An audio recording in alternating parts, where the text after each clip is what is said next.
FOJ 58. What's up, Jason? Jeff, how are you?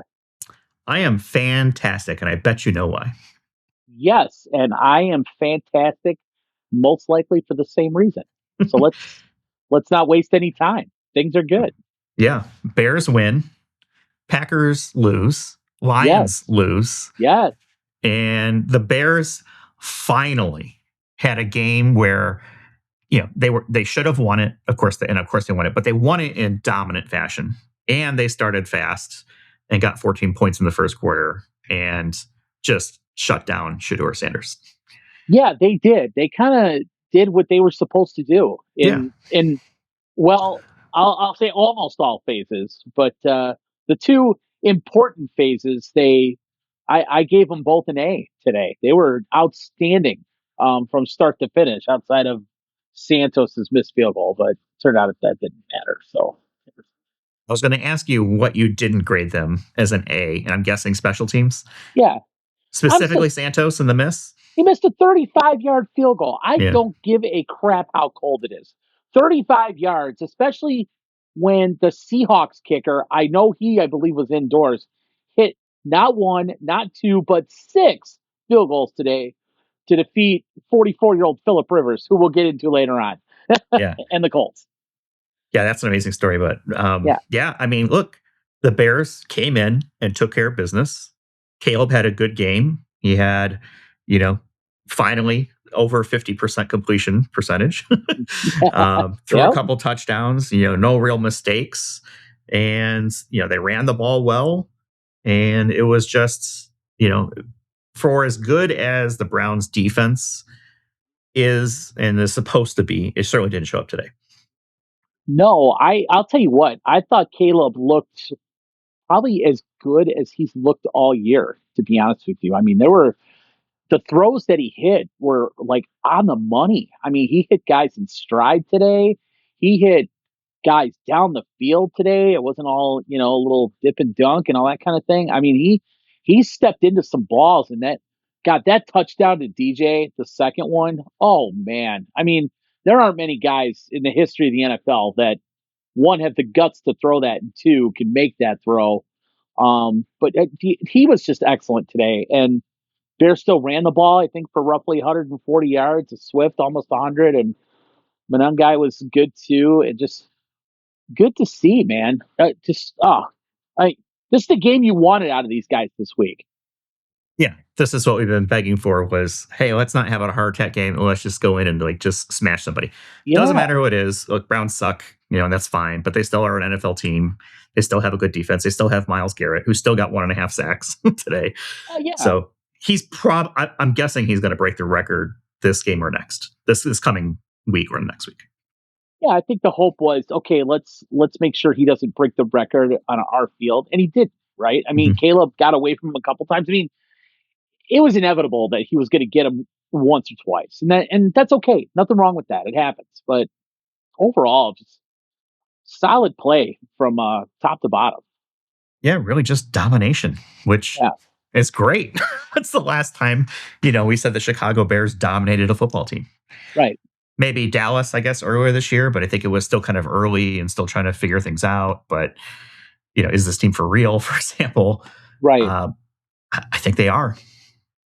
Well, we asked, okay, we thought Shedeur was going to give them opportunities to turn the ball over. He did 3 times, 3 interceptions, 2 of which were kind of, well, not, I should say one was kind of an easy one. I thought the one to CJ was easy. Jalen Johnson just stole that ball out of that dude's hands in the end zone, and I'll admit, I dogged Jalen Johnson last week. I dogged him. It may have been the play before that when he got beat to put the Browns down there to begin with, but he just ripped that guy off. I think it was Judy. Yeah. When it was live, I thought Judy caught it. So the camera angle on the team was like, oh, okay, that's a touchdown. And then I was like, wait, there was an interception. Yeah. like, hold on a second. And then he showed the replay. I was like, okay, all right. Yeah. Well, you know what? Your motivational talk, with Jalen Johnson, because I'm sure he's listening, worked, right? He rose to the occasion. So, shout out Jalen Johnson. I'm going to give you a FOJ, listener of the week. So there you go. There you go. Way to go, JJ. Way to come back from a rough week in Green Bay. And then who's the other one? DeMarco Jackson. His interception was something. A tip, caught it, and returned it for a little bit. But just really good. They made Shador uncomfortable. They also sacked him 5 times. Mhm. I don't know who had what. I didn't look that far down the box score, but I mean they made him uncomfortable all day long. And I know the Browns, their entire offensive line was almost like second string, and I think one guy was down to their third string because Tevin Jenkins hasn't changed. he started for Cleveland and then went out in the middle of the game just like he did when he played here. So um, Yeah, just nice good. game for DeMarco Jackson. 7 total tackles, a sack, a tackle for a loss, 2 pass deflections, a QB hit, and then he had the interception. Yeah, he's making a case to maybe start when Edmonds comes back. If you have Edwards, Edmonds, and Jackson, that's pretty solid the way he's played. Yeah, let's see who else had sacks. Gervon Dexter had 1, Grady Jarrett had 1, Austin Booker had 2, and like I said, DeMarco had 1. So that's your 5 sacks right there. So you had 5 sacks and not one of them was Montez Sweat. Nope. Okay. Well, I mean, that's a good thing, and it's kind of, I guess, not a good thing. But hey, I don't. I guess at this point, I don't care who brings the quarterback down; just get him down, and they did. So that's good. And they could have had a fumble recovery too because they blew the whistle on Shador in the middle of him getting sacked for forward progress or whatever. I thought maybe it was a little bit early, but okay, safety, whatever. Yeah, yeah, But he did lose the ball on that one, and that was recovered by the Bears. yeah, yeah. Just a lot of good. And I thought Caleb spread the ball around nicely today. I mean, a Burden is just that dude's a beast, man. He Yeah. is. I look. I guess Adunze went down in the warm up today. I guess he re-aggravated his foot, whatever happened. But when DJ is gone, whether it be after this year, after next year, whenever, Burden could emerge as their number 1 receiver. He is just tough to deal with. And Loveland had a nice game. DJ Moore, the 2 touchdown receptions. I think he had 4 catches. Komet had a couple of catches. Just all around, really nice distribution. I think Burden had a drop. I think that was the only drop I can think of. I know Komet had a tough one that would have been really difficult to haul in. But other than that, I think Caleb threw the ball away when he was supposed to. I don't recall a bad throw that was just totally egregious. You know what I mean? Yeah. No, I mean, he threw 60%. So, Yeah. all we said was just give us a few more percentage points. Yeah. And you see what happens on, the offense. It extends drives, right? Plays happen. So it was a good day. What can I say? It was. Bears win. Packers lost. And Detroit lost just now. And Vikings have been officially eliminated. They're playing Dallas right now. It's 14-7 Dallas. Let's see. Start of the second, really. But Vikings are out of the playoffs. Okay. Well, it's 1 down, 2 to go. That Detroit loss is big because they're, 8-6? Yeah, so Detroit is 8-6. That moves them down to 8th in the NFC. Uh-huh. You've got the Rams who clinched a playoff spot, so they're 11-3. You got the Bears at the 2nd seed now, 10-4. The Eagles at 9-5 in the 3rd seed. Tampa Bay at 7-7 is the 4th seed. Seahawks, they came in and won today, 11-3. 11-3. They're the 5th seed, and then you got the Niners, 10-4 at the 6th seed, and the Packers 9-4-1 at the 7th seed. Yeah, that NFC West, man. They're obviously going to get 2 of the 3 wild cards as of right now, and I don't see the Seahawks going anywhere. The Niners, that Niners Bears game is going to become more and more playoff important for both teams as they get closer. Because now the Bears are now back up by a half game, correct? Or the NFC? For the NFC North. Yes. Okay. So if they beat the Packers next week, when they beat the Packers next week. There you go. Now you're talking. There we go. That'll put them up a game and a half with 2 games to go. So, the Bears control their own destiny in my opinion. If they can win 2 out of 3, I think they win the division. Yeah. And I'm looking at the Niners schedule. They play The Colts next week, and then they've got the Bears, and then the Seahawks is their final game of the season. So it could come down to the last game of the season for Niners and Seahawks. Yeah, for sure. Yeah, it's the top of the NFC is tough. There are a lot of good teams between the North and the West. I mean, NFC South sucks. With the Bucks lead that division with only like 8 wins or something like that. 7-7. They're a 500 team, and they're leading their division. Okay, even worse. And then the East, you got the Eagles, and they proved to be vulnerable. And what is it? If Dallas wins tonight, what does that make them? Dallas will go to 7-6-1. So they're still behind the Eagles. I think Dallas has to win out, and Philadelphia has to lose a couple here at the end. Okay.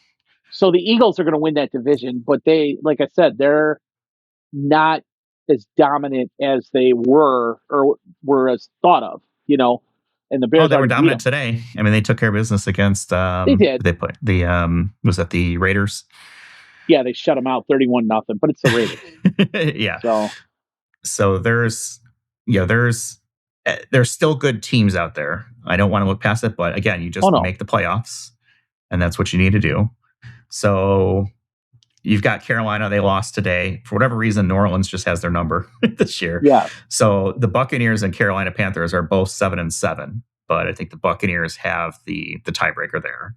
And then, you've got the Rams at 11-3, the Seahawks at 11-3, and the Niners at 10-4. They're basically the NFC North from last year, where you had all those teams. Yeah. And obviously the NFC North is still good, but not quite that good from a record standpoint. But you said so the Seahawks and Niners have to play again. Mm-hmm. I think it's the Rams are already in.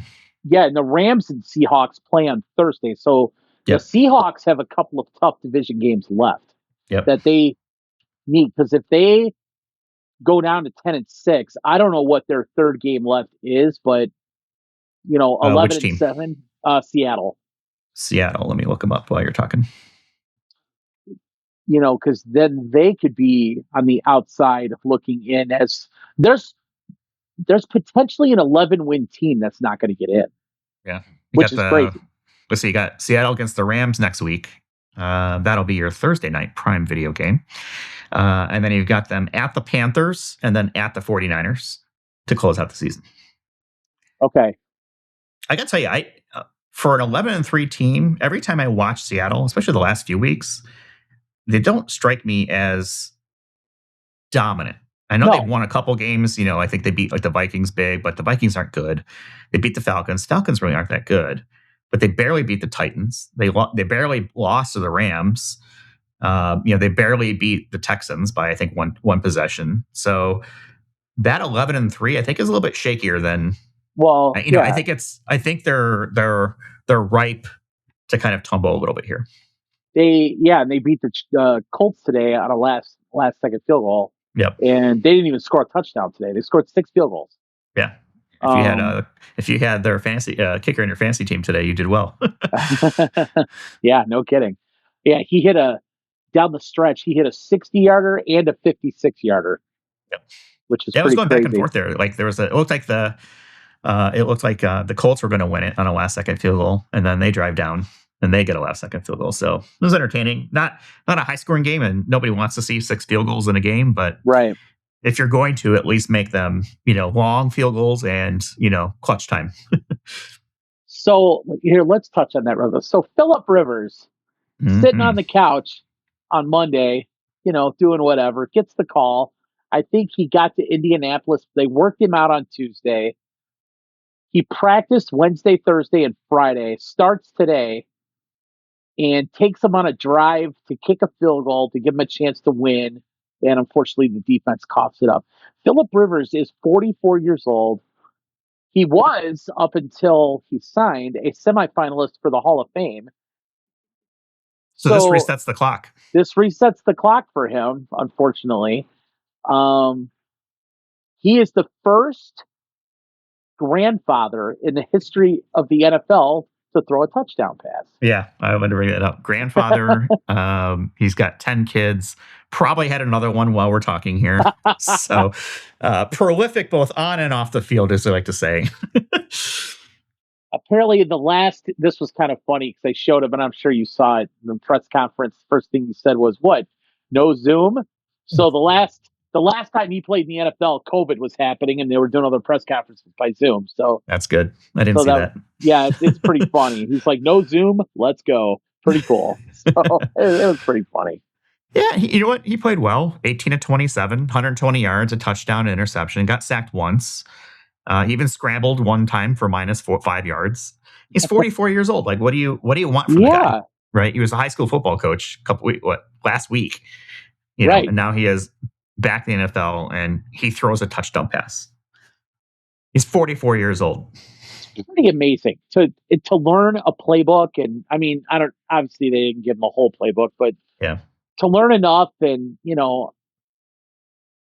just enter a football game at the age of 44, let alone throw a TD pass and operate an offense and all that. It's pretty good. I'm a little surprised that they didn't use Jonathan Taylor more. He had 25 carries for 87 yards, which kind of really a bad day for Jonathan Taylor because it's only Yeah, 3.5 yards a carry.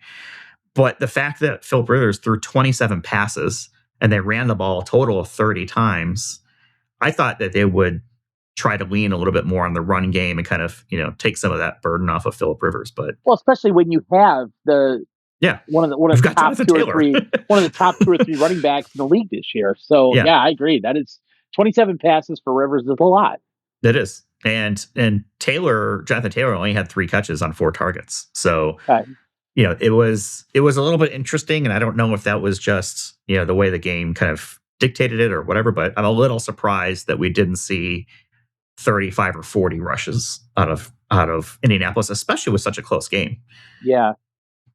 Well, let's see. So he had 18 completions, but only threw for 120 yards. So Yeah, average of was 4.4. was not throwing the ball very far. But yeah, I agree with you. I would expected a 30 to 35 rush game out of Mhm. out of the Colts, but whatever. Well, they fall. That kind of hurts their standing because remember when they were like sort of the Oh top yeah, of the leagues, they've stumbled here the last few times. They're now 3rd in the AFC South. yeah, They're behind Jacksonville, which is a great story. They're behind Houston, which they struggle early, but there was something clearly off there because statistically they should have been a lot better than they were. right. And now you've got you've got Jacksonville 10-4, you've got Houston 9-5, and you got Indianapolis Colts 8-6. Jacksonville 10-4. Who would have thought that? Again, and I know Ben Johnson's getting all the press and he seems to get all the national attention, but Jacksonville also has a first year head coach. Yeah. What's his name? Liam Cohen. So, and his big draft pick got hurt. I mean, Travis Hunter's out for the season. So he's still working with Trevor Lawrence and ETN and, Brian Thomas, all the guys that were there and making things happen. So good for him. That's awesome. Well, Trevor hasn't had a great year. He's been kind of average. I think I kind of talked about last episode. He's kind of near the bottom around Caleb with completion percentage. But Right. man, not today. 20 of 32, 330 yards passing, 5 touchdowns, Oh no wow. interceptions. He also led the team in rushing with 5 carries of 51 yards and another touchdown. 6 touchdowns. Wow. Well, Yeah. that's probably Trevor Lawrence's best game as a pro, I would assume. It has to be, I think, because, 4 touchdowns to Friday, 5 touchdowns is like, okay, player of the week, and he's got 6. I think, was it Josh Allen had a 6 touchdown game earlier this year, right? He had a mix of Yes. rushing and passing. Yes. But, give credit where credit's due. He hasn't been strong all year, but again, it was also against the Jets, so take that into account. But still, good for him. A good outing. He hasn't thrown an interception in the last 3 games. He threw 3 back in November when they beat Arizona in overtime. But since then, he's thrown 9 touchdowns and no interceptions and almost 1,000 yards. Solid. Yep. So good for him. Speaking of interceptions, I saw this stat today and I had no idea. So Caleb Williams hit 1,000 passes in his career. Yeah. And he now, to begin a career, has thrown the fewest interceptions of any quarterback who has thrown their first 1,000 passes.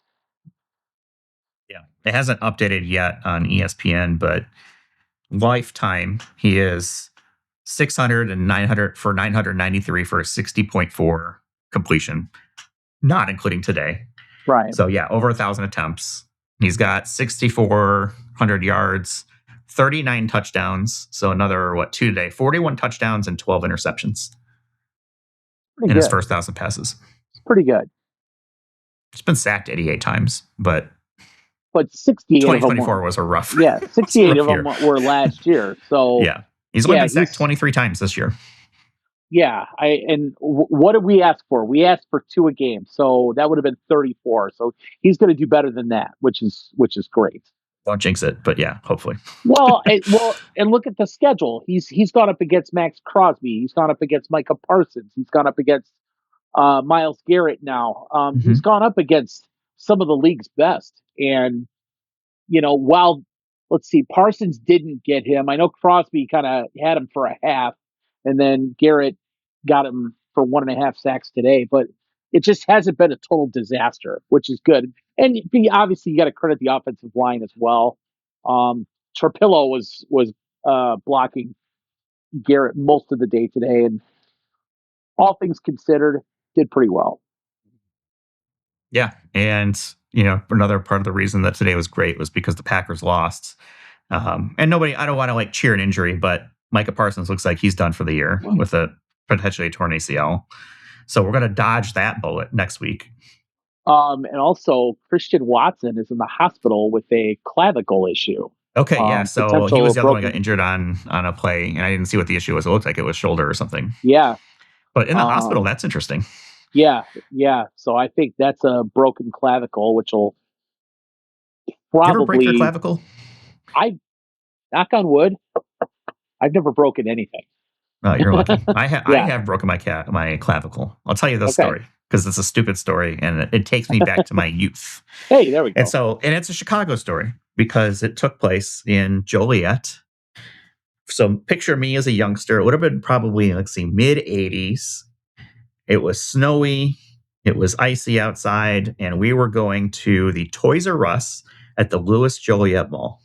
So it sounds like you were about 9 or 10. Yeah, somewhere around that area. Okay. And I remember we were going inside, and as we were walking in, I slipped and fell on my side, and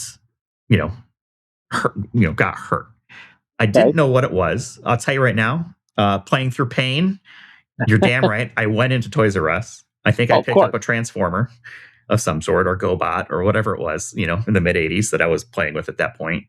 And then once the mission was complete, the game was over, then I called for medical assistance and said, okay, my side hurts. And I thought I had actually looking back, I was like, my ribs are what hurt.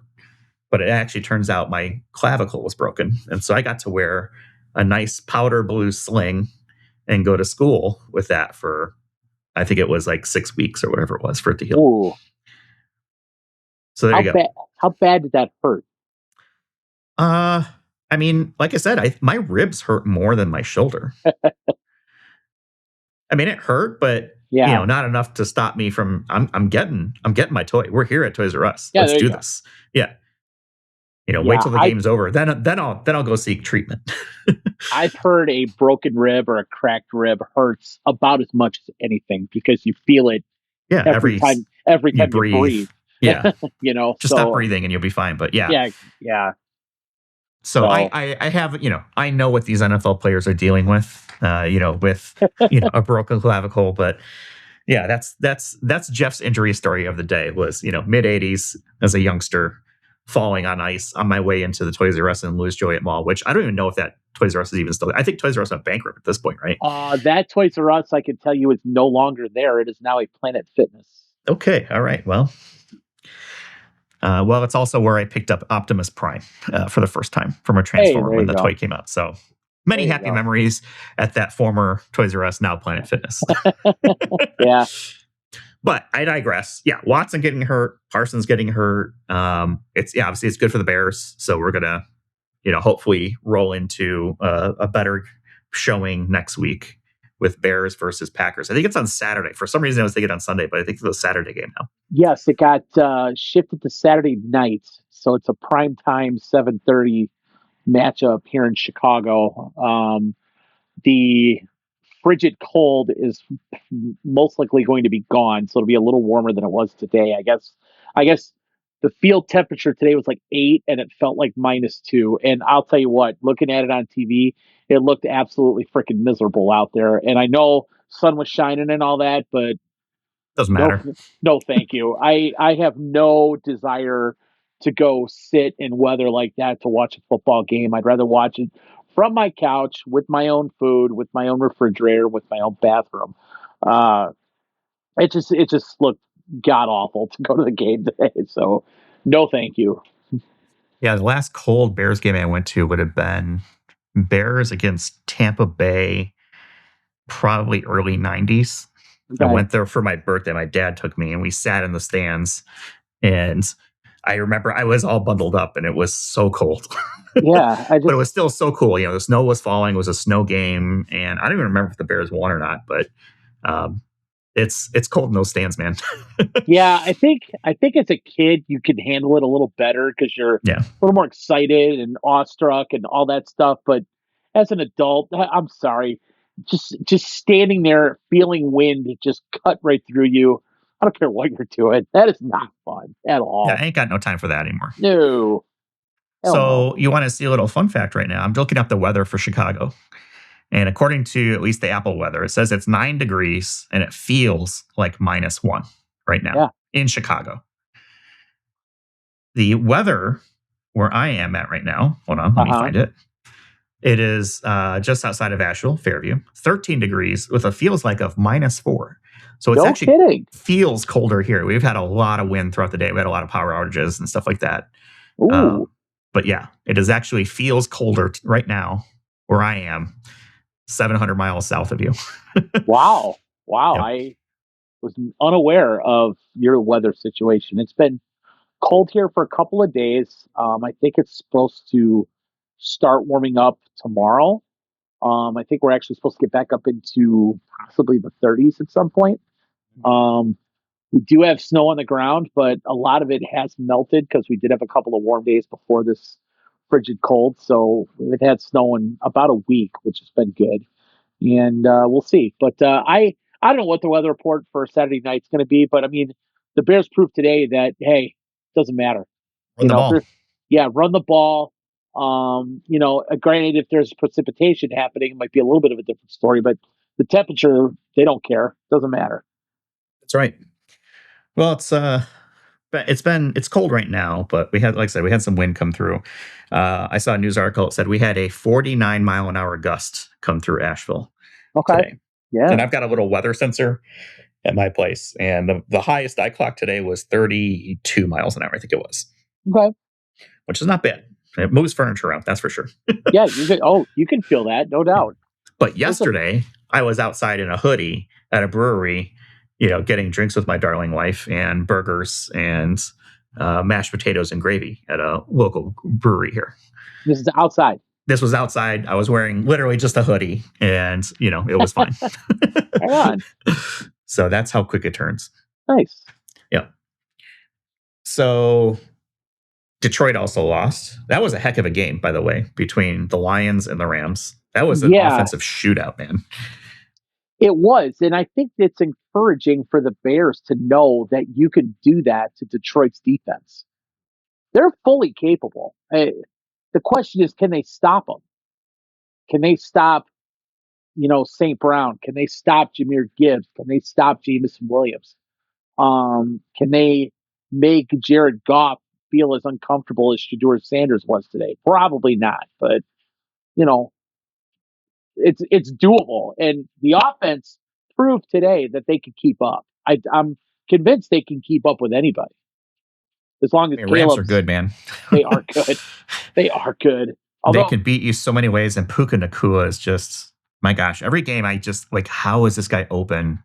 I know all the time. What do you have? He had like 180 yards today. Maybe he had more than that. 9 catches, 181 yards. Didn't score. I think he got hurt too at some point. It turned out it was just a cramp. So he did go out, but he did come in. Devontae Adams, though, went out with a hamstring. Yeah, that didn't look good when he's running on the field in that bomb, and he just kind of pulls up like, okay. Well, it took a hamstring, felt like a hamstring, and it turns out, guess what? It is a hamstring. Yeah, he did not come back. But yeah, for the Rams to put 41 points on the Lions, that's I mean Stafford's just had a career year. He'll be up there for MVP with Drake May. And although New England lost today to Buffalo. Yeah, and they were down 21-0 and came back and won. So that was interesting. And I think the reign of the Kansas City Chiefs is now officially over. It's done. They're out of the playoffs, and Mahomes is done for the year. Mahomes is done for the year. Chiefs are done for the year. Does Kelsey retire? We'll see. I think their window is closed. I think they're done, at least for the foreseeable future. Yeah, and let's see. So, what's it, about a year to come back from an ACL? So maybe he's back in time. Like, I would say the optimistic view would be like, okay, he might be ready for sort of the first part of the next season. Maybe. Yeah. But you never know with an ACL. It's not the devastating injury that it used to be, though. No. I know guys have come back a lot quicker, but it'll depend on the severity of it. But yeah, I mean, he obviously done for the year, and he's not that guy. This is his 9th year. Yeah, he's not a young guy. He seems like he's a young guy, but he's not. No. And it's kind of funny because he's won 3 Super Bowls and is now in his 9th season. Tom Brady won 3 Super Bowls and in his 9th season also suffered a torn ACL. So just kind of, weird. Okay. And Brady went on to win 4 more. So, we'll see. I wonder what it'll be like him coming back, because he's a little more mobile than Tom Brady was. Uh-huh. And that's a big part of his game. An ACL is going to impact that. And so it'll be interesting to see what his mobility looks like coming back. I'm not a Chiefs fan. I'm not the biggest Mahomes fan because I don't know. Maybe part of it is his wife, because I think she's just annoying as hell. And maybe it's his voice. I don't know. But you gotta respect Mahomes as a QB. I mean, for a while he was the best. I don't know. Yeah. I don't know if he still is, but for a while he was definitely tops in the league. So I definitely don't think he's the best. Definitely not this year. There's too many other good players that it wouldn't be fair to them. Look, he's a star of the league, right? They've done Netflix QB series around him, right? And a bunch of stuff. So of course, the NFL is going to be looking for other quarterbacks, other faces of the league. Does Drake May take that step forward? Does Bo Nix, do it? Denver's 12-2. They have the best record in the NFL right now, and New England's right behind. I mean, they lost today against the Bills. Well, yeah. So after this year, most likely, I mean, Jaden Daniels took his team to the playoffs in his first year. This year, you're going to have Drake May, Bo Nix, and potentially Caleb Williams taking their teams to the playoffs in their second year. So, yeah, I'll tell you, last year's QB class could wind up being one of, if not the best of all time, honestly. It's been a real changing of the card. If we went into this season, we're like, okay, Kansas City's in the playoffs. Cincinnati should be in the playoffs. Who else? The Vikings should be there. Washington should be good. Baltimore should be. Baltimore, yeah. Other than Baltimore, all those teams I just mentioned have been eliminated from the playoffs already. Yeah. In the AFC, you're not going to see the Kansas City Chiefs, the Cincinnati Bengals, the New York Jets, surprise, the Cleveland Browns, surprise, or the Las Vegas Raiders, or Tennessee Titans, surprise, surprise. Right. None of those teams will make the playoffs. And in the NFC, you're not going to see the Vikings, the Falcons, the Saints, the Commanders, the Cardinals, or the Giants. Yeah, and based on last year, you would probably think that the Vikings and the Commanders are the surprises of that group. Granted, McCarthy, we didn't know what McCarthy was going to do, and then he got hurt and all that jazz. And then obviously Jaden Daniels got hurt. So who knows if he would have stayed healthy, if things would have been different for them. So right. But that's the game, right? People get hurt. I mean, Cincinnati, same thing. Burrow got hurt and they started off slow anyway.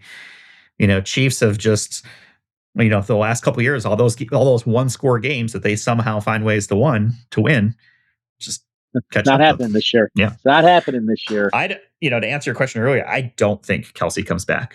I think he's going to be too busy, figuring out what Taylor wants him to do for their wedding, and he's gonna he's gonna be tied up with that for a while. But why should he? Like, why would he come back? He has not looked good this year. He's slow. He can still run a route. He still gets open, but he's not the game breaker that he used to be. No, and let's be real. He doesn't have anything left to prove, right? I mean, Right. he's a 3-time Super Bowl winner, probably a top 5 tight end of all time. I'm not saying he's the best, but he's up there. What else do you have to prove to anybody in terms of football? I mean, he's got the podcast. He's hosted game shows. He's got a wife who makes more money than he does. I mean, what else? What else, if you're Travis Kelce, could you ask for? Right. Well, go that's go live a great life. Go. You got your brain intact. Go live a great life. Well, so that's the logical view of it, Jason. Right? That's us sitting here saying, "Look, you've got everything you need," but he is a competitor. He is an athlete. This is what he's done for the last 25 years, 30 years of his life, right? 30 years, whatever it may be. And this is what we see from a lot of high end, very successful players is they want to compete and they will do it until they think they can't be the best anymore. He's going to have every opportunity under the sun, just like his brother does, to do all kinds of, I would think, all kinds of media, all kinds of TV. I mean, I feel like Jason Kelce, they just pay him to go hang out in places. And there's no reason to believe that they're not going to do the same thing with Travis. So I just don't, like you, I don't see any reason why he would. Yeah, I don't think he will. I think he's done after this year. And I think that's probably a good thing for the Chiefs to move on from him and, kind of reset that position. Because if he's there, he's the starter, right? And so they're not developing any talent really behind him. Right. So it's time to step away. Let's see if he does it or not. I think he will, but you never know. Some people hang on too long. Well, right. Sometimes, they can't all be like Seinfeld where they go out on top. So that's right. Be a Costanza. Always leave on a high note. That's right. But yeah, it's a real changing of the guard for, the NFL. Right now, you've got the Broncos, Patriots, Jaguars, Steelers, Chargers, and the Bills, all kind of leading their spots. Houston's up there as well. And then on the NFC side, you've got the Rams, Bears, Eagles, Bucks, Seahawks, 49ers, Packers, and Lions still hanging around. To see this shift sort of almost in real time is kind of interesting because usually you'll have one team kind of fall off, right? And it's usually because a player got injured or, free agency, just ravages the team. It's like, okay, that window's closed, right? We saw that with Seattle, for example, when they were so good. And then they started losing players. People went out and got paid. Right. And it's not like Seattle has, I mean, it's Sam Darnold. I mean, I know he's a good quarterback, but it's not like he's a world beater. Right. I mean, I think as good as the top of the NFC is, I also think it's wide open for any one of those teams to get to the Super Bowl. I think the Rams have to be the favorite at this point, at least as of right now, but any one of those teams could get there. And I'm sorry, the Bears included. I think they could get there if they play like they played today against the top teams and get some people back healthy and all that kind of thing on defense. There's no reason to say why they can't compete for an NFC title at this point. Why not?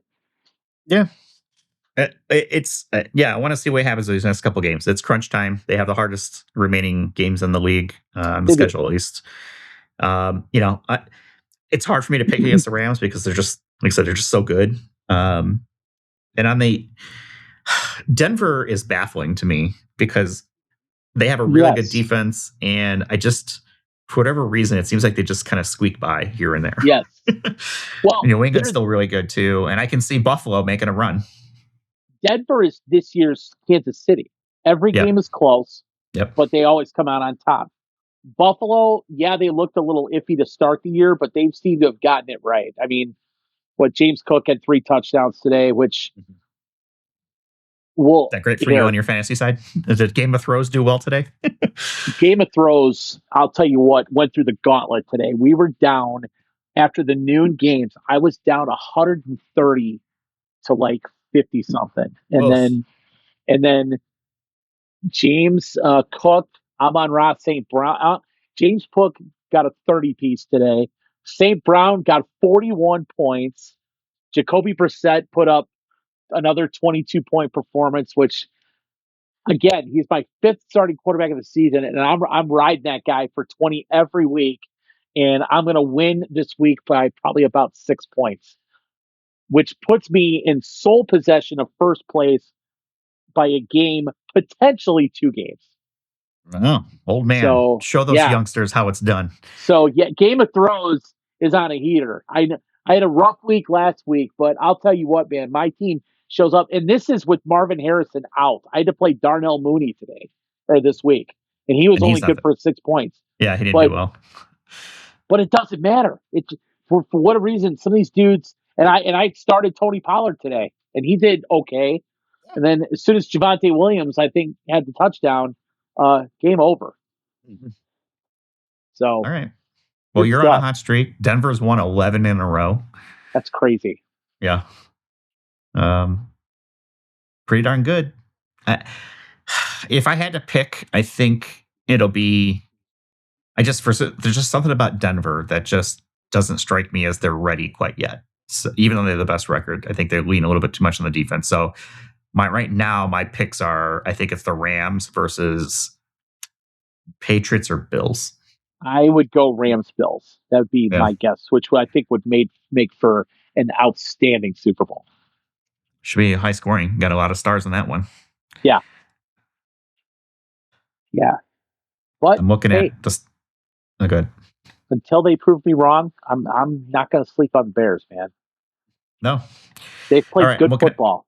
I'm looking at my plus minus, and Seahawks plus 163, the Rams plus 159, and then a very large drop. Third place, the Patriots plus 106. And then you've got the Texans, Colts, Bills, Jags, etc. The Bears have finally moved into plus territory by virtue of today with a plus 27 on the season. So it took them all that time to make up for that, 52-21 loss or whatever it was, the minus 31. 52-21 against the Lions earlier. Yeah, but they gave up a lot of points throughout the year. I mean, they gave 42 to the Bengals. Yeah, they have. 28 to the Steelers, 24 to the Raiders, 24 to the Vikings, or 27 to the Vikings when they lost to them. They gave up 28 to the Packers. So they have given up points, but they're still killing it on turnovers. 30 turnovers. Yeah. 30. Mm-hmm. I don't know what the next best in the league is, but I know they're at the top. That's more than 2 a game. That's crazy. Yeah. And again, they don't give the ball away. So they're winning the turnover battle almost every game. So let's see. Total turnovers. To their record. You've got the Bears at 30. And you've got, what do you think is number 2? This is a little surprising. Oh, I would have no idea. It's the Jacksonville Jaguars. Really? 26. Yeah. 26 turnovers. Yeah. Then you got the Texans at 24, Steelers at 23, Seahawks 22, Rams 21. The differential, though, is you've got the Bears a plus 20 on takeaways and Houston a plus 14. Plus 20. Well, here, let's go back. So Jacksonville, that explains why they're a big reason why they're 10-4 is they're winning. They're like the Bears. They're probably winning the turnover battle a lot. Yeah, they're plus 10 right now. Yeah. Houston, you said, was plus 14. Yep. And that's second best. Yep. And the Bears are plus 20. Plus 20. That's a great stat right there for the Bears. Yeah. Did you hear the commentators today? I think it was Moose. Was it Moose that was the color guy today? Yeah. So he kind of talked about the turnovers and the fact that that's really hiding a lot of pain on the defense for the Bears. Oh, yeah. Did you catch that? It was it makes sense. Obviously, they're very, very much a bend don't break defense right now, ravaged 100%. By injuries. But the only reason that they are still competitive right now is you get 30 takeaways. That's that'll keep you in a lot of games. Well, I mean, they gave up a couple of passes, long passes to Shedeur today. I mean, there were floaters that guys just kind of got beat, but that's something that they obviously need to work on. But they like to bring guys, and leave guys in single coverage and leave Byard out there playing center field to cover the entire field a lot. And I just, it can hurt them, Yeah. But it's working. It is working. They're 10-4. I didn't think they'd be 10-4. Well, you said early, we went to the preseason. Yeah. I did say 11-7? I think so. Or 11-6. Did I say 11-6? Yeah. Or 10-7, something like that. Something like that. But yeah, I was like, I just don't see them winning double digits. And yet here they are. I mean, but I didn't see them beating the Eagles. No, nobody did. No way. Yeah. And you didn't see them beating like the Bengals, right? Or the Vikings were 50-50. The Lions, we didn't see that one either, though we weren't quite sure with the coaching changes. Right. Definitely not the Packers because we just weren't there yet. But they were competitive in that game. And, I'm expecting frankly, I'm expecting a Bears win next week against the Packers. As am I. And I wonder what the spread will be for that game. Because I think it could be, the Bears could be, like a minus. I mean, I know they're at home, so they get 3 points, but that game should be even at the worst. I don't see how the Packers are favored in that game. The Packers are favored by 3. So it's Packers and 3 points. So it's basically even because it's in Chicago. It's the home. Right. Yeah. Okay. But the matchup predictor has a 60-40 with Green Bay in the favor. Just according to ESPN, however they pull that together. That's interesting to me because Watson's obviously going to be out. Parsons is going to be out. Yeah, that's an interesting one to me. But hey, I get, you know what? You gotta do it before you can be, I guess, labeled as the favorite. So, you got to prove them wrong before you're expected to. Yeah, I'm looking at this. Like, there's the season leaders for each team. You got Caleb Williams. Caleb Williams has thrown almost 50 more passes, like 45 more passes than Jordan Love on the season. But he's got 100 less yards, and he's got 10 fewer completions than Jordan Love. So where is Caleb for yards right now? Right now, 2908. I don't know if that includes today or not, though. Because today he threw for what, like 240, 250? 242 on the season. Or today, I mean. I know he had a passer rating of 112, which is great. Mm-hmm. So, all right, if he's at, I think the 2,900 probably does include today. Yeah, look it up on NFL.com. They usually have more real-time stats. I don't think he's going to get to 4,000. I think the week he had against Green Bay last week kind of derailed that because he only threw for like 150 or something like that, I think. I mean, it'll be close, but I don't think he gets there. But you know what? I don't care. I mean, he's got 3,150. That's what he has in the season right now. So he needs 850 yards in his last 3 games. And the way the offense has been rolling, I mean, he's got to get 300 a game passing. Yeah, exactly. So which he hasn't done, I think, except maybe once. Yeah. So he'll probably finish between 38 and 3,900 yards, and that's fine. Whatever. I don't think he gets that much. I think he ends up somewhere between 36 to 38. Maybe. Okay. Mm-hmm. But hey, if it gets him in the playoffs, I am down. Yeah. Who cares? Because he's thrown 5 interceptions, or is it 6? 6 interceptions to 21 touchdowns. To 21 touchdowns, and I think last year he only threw 20 touchdowns, if I remember right. Yeah, and we wanted him to throw the ball more, right? Last year, like, please throw the ball more than 5 yards away from you. Yeah. So if he finishes above, right in that 26 to 28 touchdown range, which I think he could, anything above 25, I think you have to be thrilled. So yeah. So the accuracy concerns me. He's at 58% on the season. Yeah. Jordan Love is at 66%. So I think it'll come down to which version of Jordan Love shows up next week, right? Can the Bears get pressure and force mistakes? Can they get turnovers that win the turnover battle? That's what we want. That'll have a lot to do with it. I think that And I think if today's Caleb shows up, it gives them a much better chance. If last week's Caleb shows up and he starts out like 2 for 9, like he did the first time they played him, that's a tough thing to come back from. So, I mean, Caleb was on from the get go today. I mean, I think they punted their first series, but after that, they were off and running. So, Yeah. Well, if you want to go to the game, you can get tickets for as low as $372. No, $380 now. probably I would guess that's the most expensive ticket next week, would be my guess. Um, Or yeah, it's up. probably. I mean, it's got to be up. up there for sure. Yeah. I mean, you've got tickets down in the lower like 100s and 200s that are going for $1,000, $3,000. I believe it. Like, there's even tickets. I don't know who's this crazy person. Section 440, which is the upper outer ring, $1,000. I'll pass.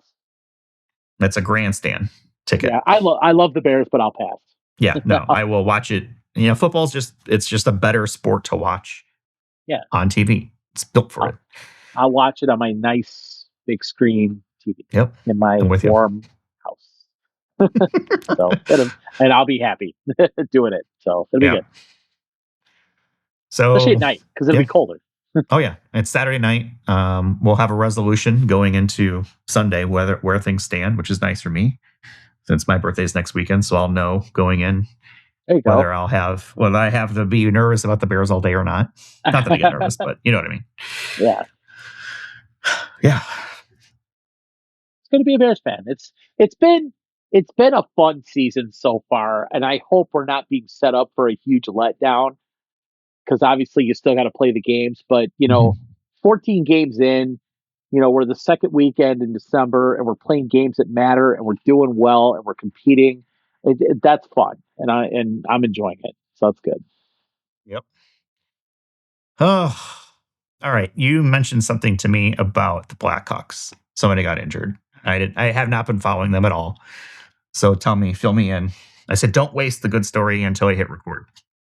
Well, unfortunately, it's not a good story, and we're waiting still to hear. Which I'm not sure why it's taking so long. It's weird because the way hockey injuries are announced, it's either an upper body injury or a lower body injury. They don't really go into specifics or things like that because they don't have to. But so the Hawks were down 3-2. This was Friday night to St. Louis. In St. Louis, there was 0.8 seconds to go in the game. Blackhawks there was a face-off in the Blues zone. Bedard is in the face-off circle, takes the face-off, and I don't know what he did, but all of a sudden, granted, 0.8 seconds to go, so under a second. Really, nothing's going to happen. I mean, they're going to lose the game. No big deal. So I don't know what he did. All of a sudden, he is like flat on his back, grabbing his right shoulder. Basically got up. I think he had to be helped up, skated right to the bench, holding his shoulder. I mean, obviously in a ton of pain. And they just kind of took him to the locker room as quickly as possible. And we've heard nothing since. Now, originally, some people thought the Blues guy hit him. I don't think that happened. And if he did, it wasn't really on purpose. But they're thinking what Bedard was trying to do instead of taking the face off, because usually in hockey, when you take a face off, you try and pull the puck backwards. Behind you. Probably want to shoot it. Exactly. I think he was trying to shoot it right off the face off. And when he did that, he thrusted his right shoulder forward and it hit the other guy he was against right in his shoulder. And they're saying he may have put such force into it that he may have separated his own shoulder.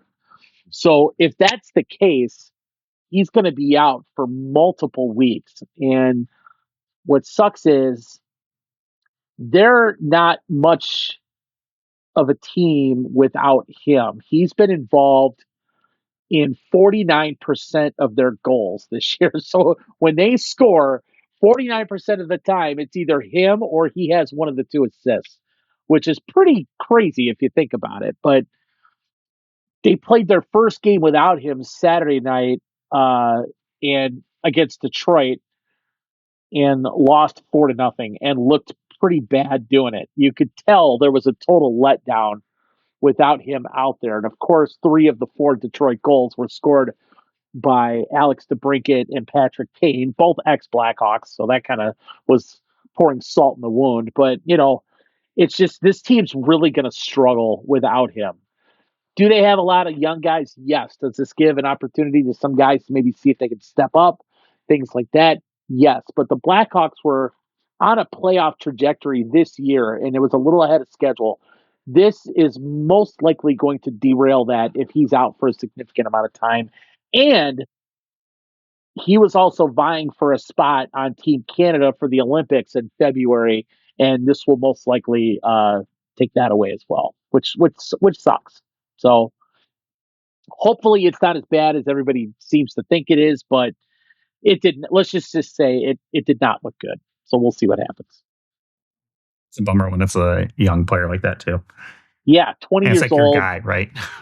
Yeah, I mean, Hawks had played like 30 games. He had 43 points. I mean, it was all coming together.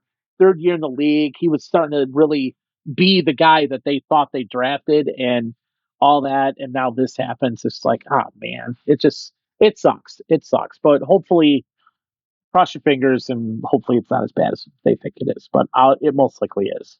So we'll see. Well, hopefully, I don't know. We'll see, I guess. But I'm reading Yeah. the news on him, and it looks like he's not making the road trip for this No. next. Which, it's fine, I guess. You take it easy. Yeah, Get healthy. exactly. I mean, you obviously, again, he's 20 years old. You don't want to do any permanent damage or anything like that. It's like Right. let the guy get totally healthy and then bring him back. So we'll see. We'll see. And this was yesterday that this took place. This happened Friday night. They lost Friday to night. Detroit Saturday night. So yeah. So we're still 2 days out, and there's no news on what the actual injury is. Right. They said. That's what I thought, because usually they do an MRI the next day, and then you get the results the day after that, which would have been today. But when they interviewed their head coach, Jeff Blashill, he said, there is no update today. There's going to be no update tomorrow. We'll talk about it on Monday. So, okay. So, okay, coach, we'll go your route. So hopefully we'll get some news tomorrow. You don't want to say one thing and just not for sure, but it does strike me that, I mean, what are they waiting for, a second opinion or something? I don't know. Yeah, exactly. But they will struggle without him, which sucks. I'm surprised to hear you say that they were on pace for playoffs, as they look at the record and they're like 13-13. Yeah. And they're like bottom third of the league. How many teams make the playoffs? In hockey, a lot. But I mean, they were trending toward, if they could have kept up that pace, they would have been near the bottom. But I mean, they were a hell of a lot better than last year, a hell of a lot better than the last previous 5 years, because they haven't made the playoffs in 5 years, which is kind of crazy if you think about Blackhawks hockey, because they're, for the longest time they were always in the playoffs, but it's been a while. And they were thinking maybe they were going to take a step this year, but they were kind of ahead of schedule, and now they're kind of knocked back. So we'll see. It does. So that's the Blackhawks update. That's the Blackhawks. I tried to watch the Chicago Bulls yesterday. Maybe it was the day before. How'd that go? So I've shared, right? Ever since I subscribed to League Pass, they have won like one game, I think, since then. And I was like, I forget that I even have it sometimes. And so I was like, oh shit, I forgot. I could have watched the game instead of doing whatever I was doing, right? Or at least had it on somewhere. So I haven't been paying attention to it. I went to try and watch the Bulls against Charlotte, and I couldn't because Charlotte's my local market. And they weren't showing it here because you needed some sort of extra special sports pass or whatever. So the one game that I did try to watch, I couldn't, but they won. Yeah, what is it like? It was like 127, 124, something like that. They won. Yeah, it was like the first game they won in a while. Friday? Yeah, it was Friday that I tried to watch it, and they went 129, 126. Well, looks like it was a great game. Sure, I'd have liked to have watched it. I mean, I paid, for League Pass, but it just so happened to be it was my home market game, and for whatever reason, it wasn't on any of my local channels. They've been crushed with injuries. and it's like they finally got a Coral back. They got another guy back, Zach Collins, I think it was, and they just it's like the revolving door of injuries. Guys come back and other guys go out.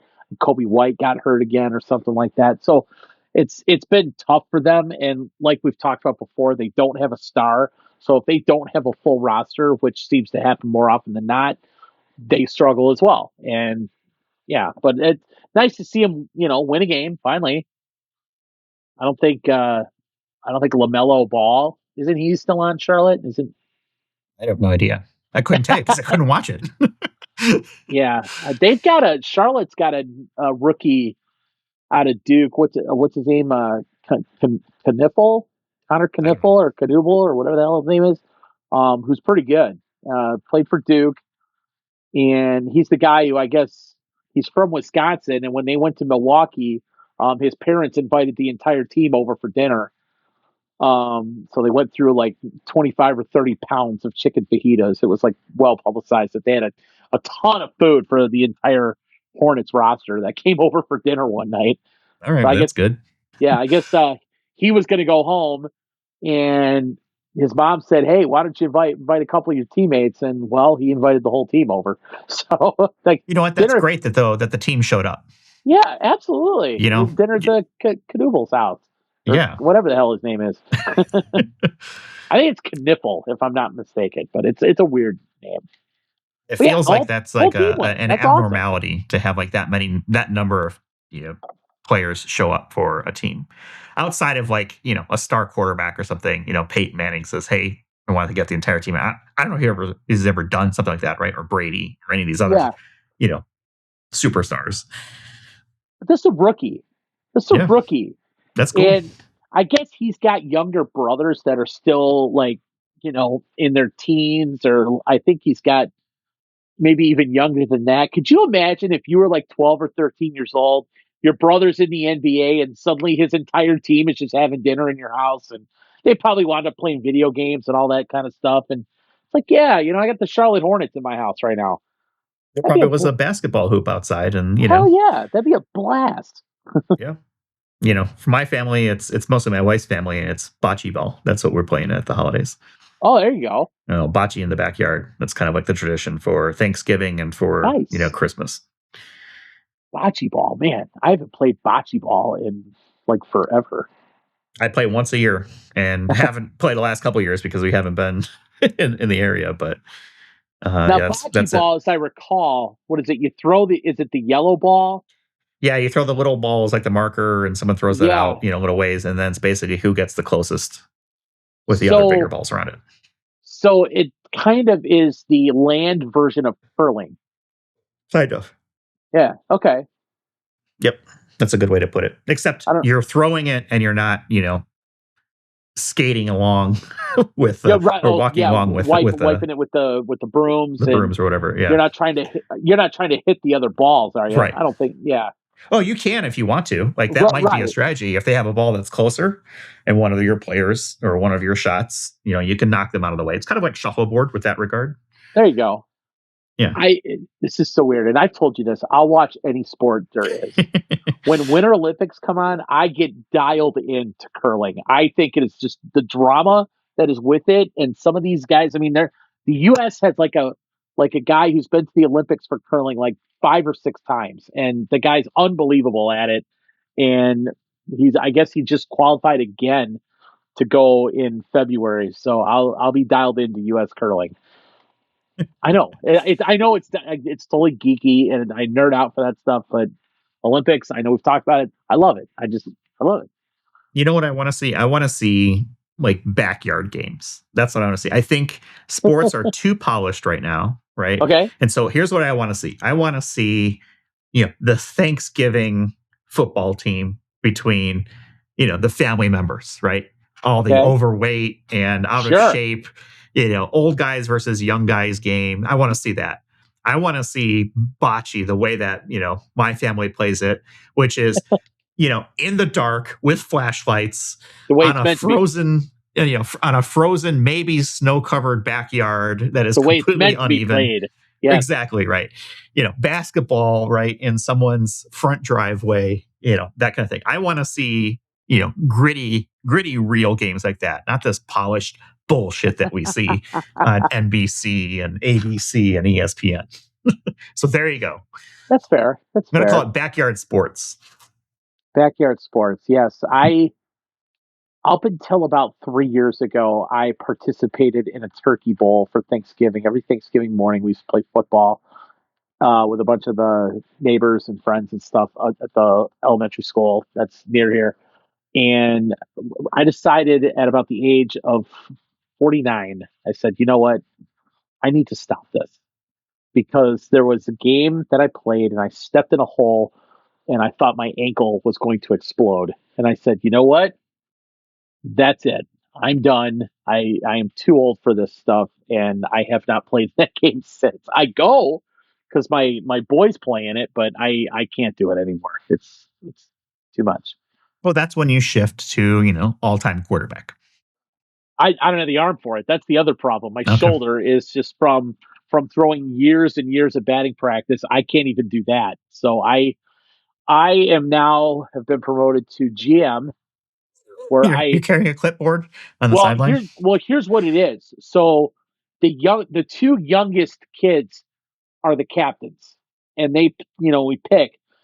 So each team has a GM to advise these young kids who are, I think our youngest two this year were, I think, 9 and 8, and they don't know everybody who's there. So they each get a GM to help advise them as to who to take. So I played a vital role in that as my team went 3-0 in the annual Turkey Bowl tournament. We played a 7, and then we start over again. Played a 7, start over again. They decided to play a third time because they thought they could beat us the third time, and they did not. So I went undefeated and didn't have to do a damn thing. So it was great. Wait, so you played a 7. What does that mean? 7 scores or 7 points? Yes, seven scores. Okay, Each so whoever scores 1. Yeah. Okay. And Got all it is, we play, I don't know how many yards it is. We just kind of walk it off and we put a first down marker at midfield. You have 4 downs to get to midfield and then 4 downs to get to the end zone. And if you don't get there, you turn it over. Okay. So yeah, it's pretty much like flag rules. They're kind of like that. It's yeah. Everybody's eligible to catch a pass. You get 1 blitz per 4 downs, and it's 3-1,000 to rush, and the quarterback cannot run until he's rushed. So. Yeah. See, there you go. That's another.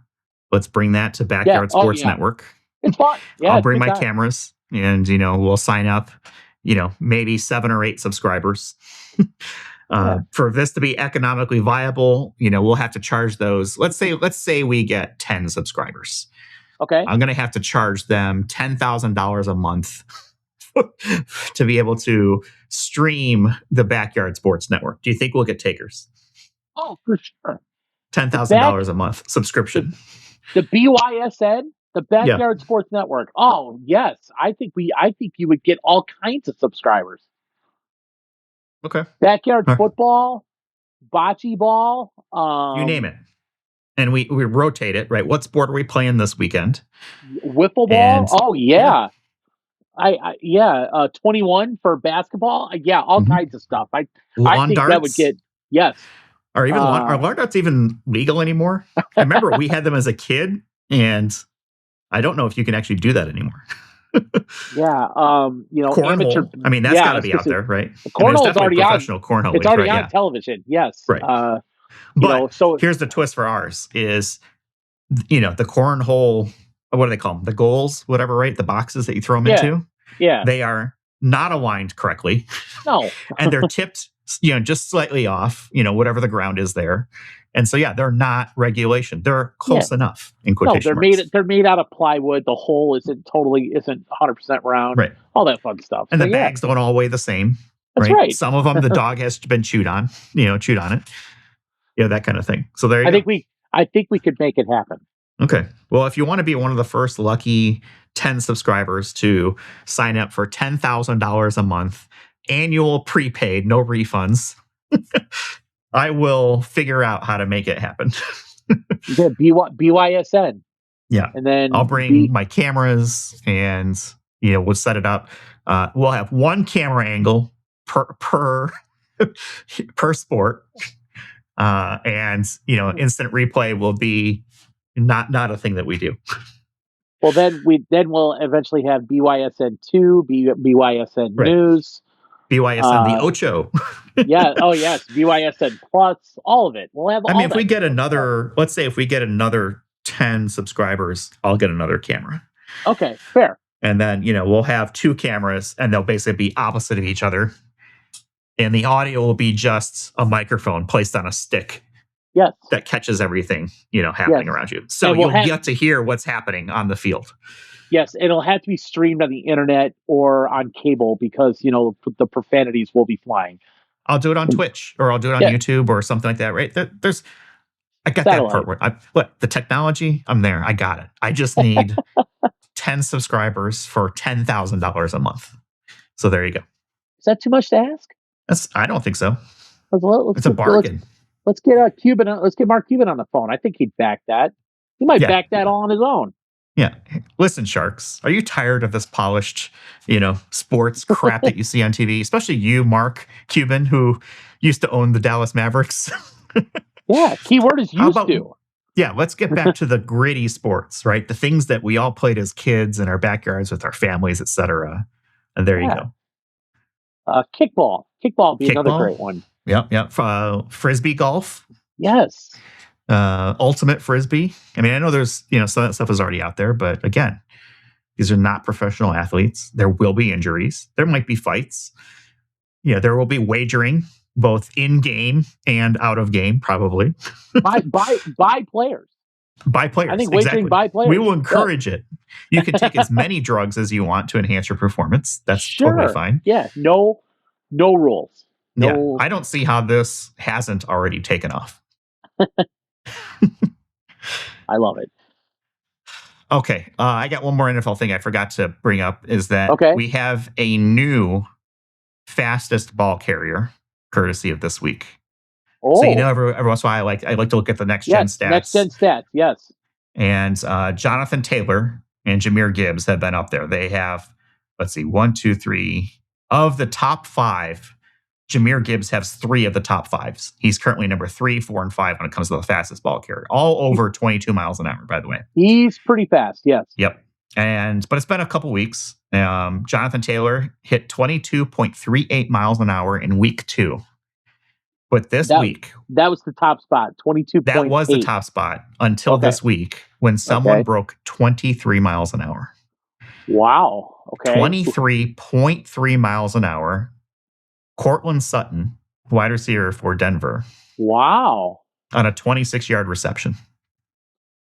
23.3 miles an hour. Mm-hmm. Didn't score. 26 yards. Wow. 23 miles an hour. Well, he must have run out of bounds or something because I doubt nobody caught him. Yeah, he went out of bounds. It was a pass deep left for 26 yards. They challenged the ruling and the play was upheld. This was in the fourth quarter. Yeah. I remember when we were going over that back in week 3 and 4, I think Caleb Williams was in the top 10 for a run. I don't think he's there. He can't be there now, but yeah, he's not in the top 20 anymore that I see. And I haven't brought it up the last few episodes because there really hasn't been anybody that's kind of gotten out there. But yeah, this week we had Cortland Sutton take over the lead, 23.3. We also had Kyle Williams in New England. He hit 21.46, which is good for 18th. And Patrick Surtain on the interception that he had earlier today, he hit 21.42. Okay. So we had 3 week 15 plays break into the top 20 for the year. Nice playing football that matters, man. It brings it out of them. That's awesome. Exactly. 23 miles an hour. Well, how fast do you think you can run right now? Not very. Do you think, first of all, do you think you would go forward or backwards? No, I would go forward. I know. I don't think I could run all that fast. I don't think so. Sprinting wise, I could never run all that fast. I used to be able to distance run a little bit, but it's been a while. I don't know if I could do it. I mean, I'd have to get back at it to do it, but sprint wise, no. No, I used to. I used to when I was coaching baseball, probably as recently as probably 6 years ago. I used to do this game at the end of practice where I'd split the teams up in half. Half of them would be at home plate, and half of them would be at second base. One would take off from home, one would take off from second. And he used to have to run around the bases, and it was a relay race. And whoever got their 5 or 6 guys around the bases the quickest wins. But when you have an odd number of runners, guess who evens it out? Coach does. Yep. Coach does. So I used to do that with the kids, and it was pretty fun. But yeah, I was huffing and puffing when I was done. But granted, that was when I was at the ripe old age of, or the young age of, say, 45, 46, and now 52. I don't know if that's the smartest idea for me to be sprinting with no warm up or no anything like that. So I don't know. I don't know how fast I can run. How fast do you think you could run? Oh, I mean, I used to be fast when I was younger and lighter. I remember. And much more aerobically Agile. fit. Yeah, exactly. Yeah. I don't even know what average run speed is. I'm gonna have to look it up. Take whatever the average run speed is, and then divide it by half, and then divide that by half. I'm gonna guess that's where I'm at. And it's mostly because I just don't want to do it, and so I'm not gonna put any effort into it. Yeah. Okay. So these guys are running 22, 23 miles an hour. I don't know. Could I break 10? Could I break 8? I don't know. I don't know. So if you're hitting 10, you're above average. I'm not hitting 10 miles an hour. So casual yeah. jogging is around 4 to 5 miles an hour, and an average training run is about 6 miles an hour. If you're sprinting, you're doing about 10 miles an hour for 20 seconds. But and a world-class sprinter is 27 miles an hour, and that would be Usain Bolt. Okay. So and that's peak speed, right? You're not sustaining not sustaining that speed each time. So a casual jog, 4 to 5 miles an hour. I think you could, let's say you had to run a 100-yard dash. Okay, so they're saying the average sprint is 10 miles an hour. The sprint for 20 seconds. Yeah. For an average person. Okay. So the 100-meter average is from 10 miles, 10 and a half miles, let's call it, for 20 seconds. Okay. Up to over 21 miles for a 10-second sprint. Okay. My guess is, based on the 10 miles an hour for an average sprinter, I'd probably get to about 8. You can get to 8? Maybe 7. 7. Yeah. Okay. For how far? And how long? How long could you sprint for 7 miles an hour? I'll bet you I could probably, I don't know, 60 meters. I could probably get around the bases. So getting around the bases would be... Well, the base is different, though, because you've got to make cuts. You got to make cuts. I know. So that's, but I'm just basing it on distance. So that's 360 feet. Mm-hmm. So it takes you a little bit to get to that top speed. So I'll say 300. Let's just make it simple. It's 100 yards. You're starting at your own end zone, and you've got to run it back for a touchdown. Okay, so 100 yards is 300 feet. Right. And it's a straight line. Okay, I'll say about 80 yards. Okay. You think you can run 7 miles an hour for 80 yards? Yeah, I think so. Okay. Well, tune in next week to Backyard Sports Network, and we're going to find out. That'll be our inaugural event. Fair enough. All right. All right. I got one piece of trivia for you, and then I'm out of topics, and we can talk about whatever you want. All right. What do you got? All right. This happened in 2002. Okay. The same person had the #1 film at the box office, the #1 album, and the #1 single all at the same time. In 2002? Yep. Top movie, top album, top song. Ooh. And this is not an obscure, whatever. Right. This is a well-known person.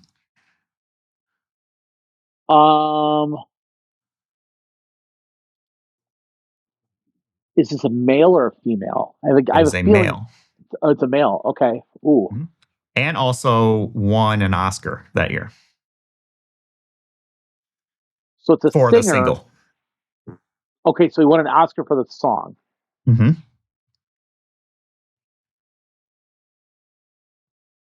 And did not attend the award show to win an Oscar.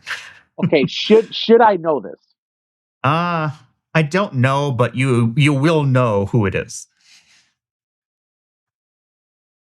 Okay, because one name comes to mind, but I Start think throwing it out there. Let's see.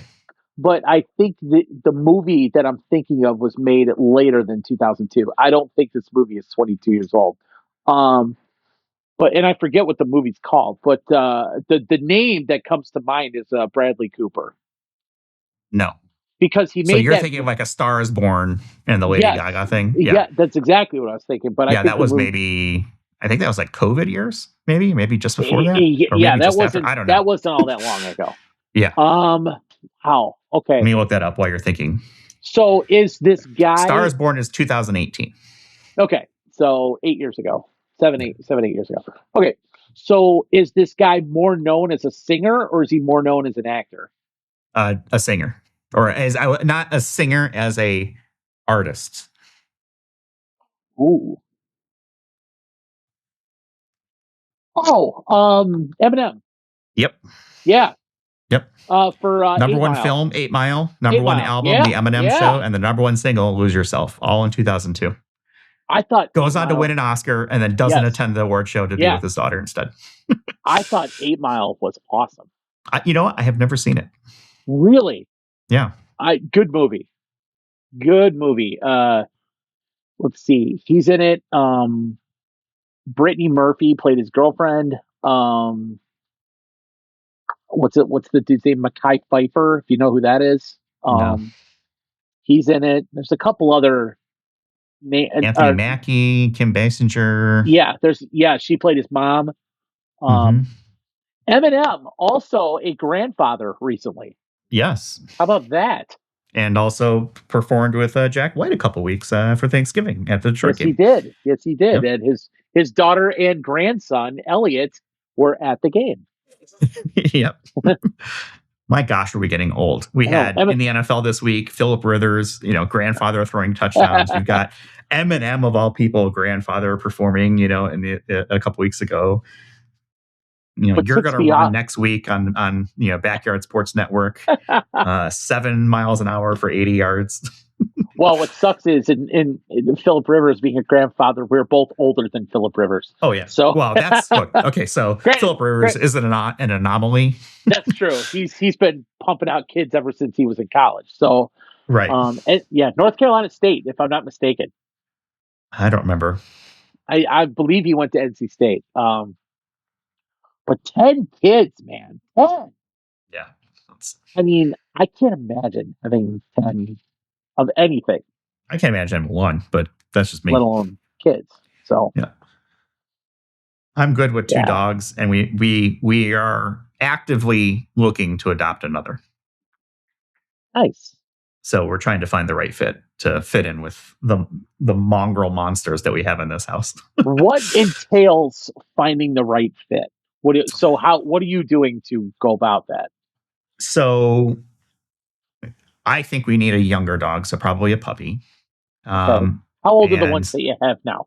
So right now we've got Archie, who's about 2.5, I think. We've got Duncan, who is 10 or 11. Oh, wow. And, okay. Yeah, and Duncan is the problem. He is aggressive with other dogs. Even at older age. Okay. Well, so now he is just a nervous dude and just does not want to go anywhere. We took him to Biltmore yesterday when it was 60 degrees and I was wearing I took off my jacket because it was too warm. Sure. And they have a farm there. We can go, visit the goats and sheep and chickens and all that stuff, right? And Archie loves it because the cows love Archie. Like every time he's over there, like he attracts attention. And Duncan had zero interest whatsoever in any of the animals that we saw, and was just whining the whole time. It was just like, get me back in the car. I want to go home. So there's like noticeable protest. Definitely. He's not interested in going out. He hates being in the ride, but once he gets there, he's usually great for a walk. Like he loves to go on walks, right? And stuff like that. But he is aggressive with other dogs. And so when we adopted Archie, Archie started as the foster. Okay. And before that, we had Layla, who we lost last year. But right. Like Duncan was young enough and we adopted Duncan from the same place that we got Layla. And so they met sort of at the shelter in Huntley, Illinois, by the way, Animal House. Shout out to them. To work that out, and that worked out fine, right?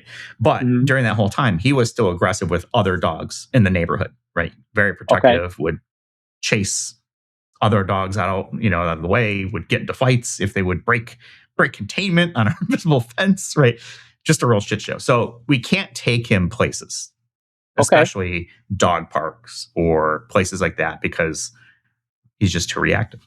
And so when we fostered Archie, Archie was in his own room by himself and was a little puppy, and it took 4, 5, 6 weeks, I think, of fostering to kind of figure out, okay, Duncan is starting to kind of accept him a little bit here and there, and we just kind of decided to go for it. But it took 5 weeks, or whatever it was, to get that. So my wife did a good job of like integrating them, together and kind of supervising things. And for the most part, they get along now. Every once in a while, they get nasty and kind of, get into a little bit of a fight and have to break it up. But sure.